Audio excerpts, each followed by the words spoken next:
నమస్తే అండి. నేను మీ doctor Z Siddhu Nikhit, consultant endocrinologist, Siddhartha endocrine and dermatology hospital. So ఈ రోజు ఆహారంలో మనం షుగర్ పేషెంట్లు ఎలాంటి జాగ్రత్తలు తీసుకోవాలనే విషయాన్ని చాలా సింపుల్ గా ఒక విషయం మాట్లాడుకుందాము.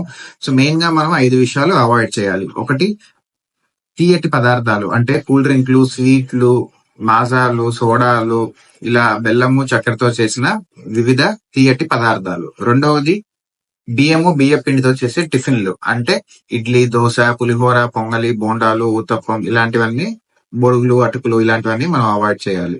మూడవది, రాగి పిండి, రాగి జావ, రాగి ముద్ద, ఈ రాగి పిండితో చేసేవన్నీ అవాయిడ్ చేయాలి. నాలుగవది, మైదా పిండితో చేసేవి అంటే బిస్కెట్లు, షుగర్ ఫ్రీ బిస్కెట్లు, బేకరీ ఐటమ్స్ అంటే రస్కులు, కేకులు, పఫ్ఫులు, ఇలాంటివన్నీ అవాయిడ్ చేయాలి. ఐదవది, గడ్డ కూరలు, ఉల్లగడ్డ, కందగడ్డ, చామగడ్డ, గనసగడ్డ లాంటివన్నీ ఆపాలి. సో ఈ 5 కనుక మనం కంట్రోల్ చేసుకుంటే షుగర్ పేషెంట్లు 90-95% డైట్ మనం మార్చుకున్నట్టే, సరిదిద్దుకున్నట్టే. సో ఈ సింపుల్ విషయాలు 5 విషయాలు గుర్తుపెట్టుకొని మనం ఆరోగ్యాన్ని అందరం మెరుగుపరుచుకుందాం. Thank you.